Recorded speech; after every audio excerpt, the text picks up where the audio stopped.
Bienvenue sur Info du Jour TV, c'est l'heure de l'actualité. Focus sur la présence de Bintou Keïta à Goma en réunion à huis clos avec les chefs rebelles M23 AFC.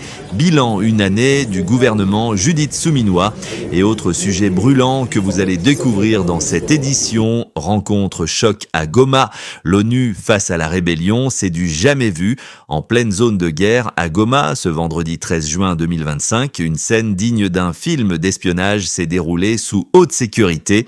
Bintou Keïta, la puissante chef de la MONUSCO et représentante de l'ONU en RDC, a atterri par hélico en plein cœur d'un territoire sous contrôle rebelle. Objectif, une rencontre exclusive avec les leaders de l'AFC M23.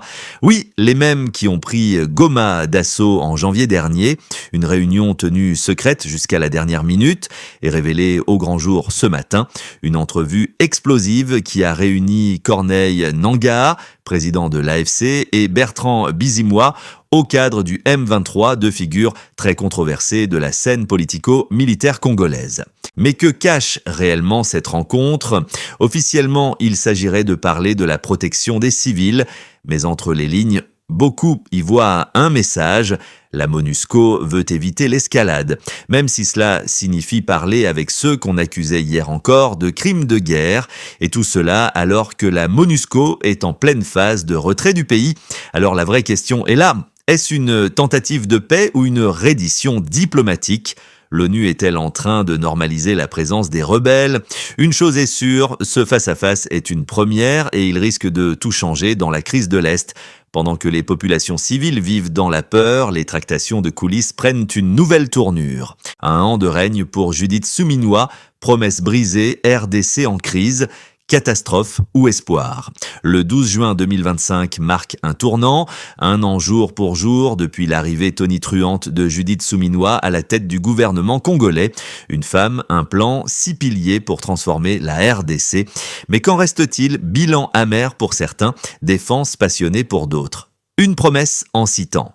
Souvenez-vous, la première ministre avait déroulé un programme XXL avec 6 axes prioritaires.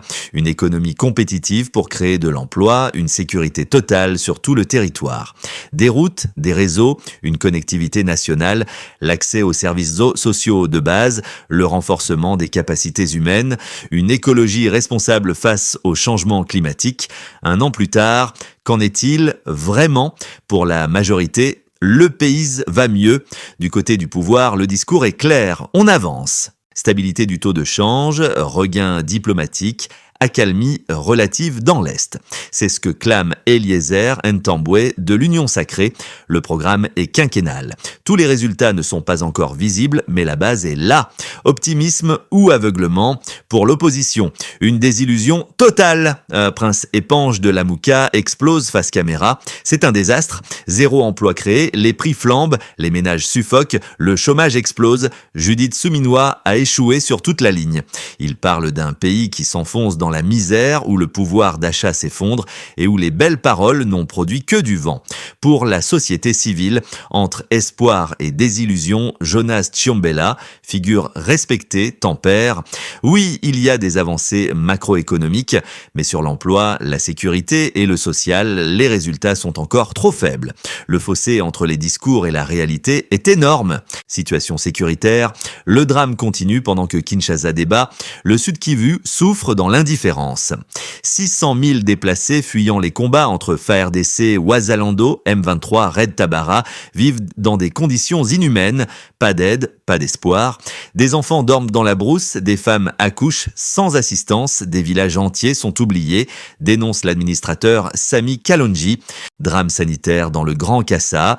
Autre crise, autre scandale, des milliers d'enfants non vaccinés dans le Grand Kasaï, manque d'infrastructures, rumeurs anti-vaccins, absence de moyens. Le docteur Placide Kayombo tire la sonnette d'alarme. Le Kasaï oriental, la Lomami et le Sankourou sont au bord du gouffre sanitaire. Conclusion, un gouvernement à l'épreuve du terrain. Un an après son arrivée, Judith Suminwa fait face à des attentes énormes et à des critiques violentes. L'économie tient, mais à quel prix? La sécurité progresse ou recule selon la région. Les objectifs sont nobles, mais le peuple attend du concret maintenant. Alors, Congolais et Congolaises, qu'en pensez-vous? Est-ce un premier anniversaire à célébrer ou à enterrer? Dites-le en commentaire, abonnez-vous pour ne rien rater de nos analyses choc et activez la cloche pour plus de révélations sur la RDC dans notre nouvelle édition d'information.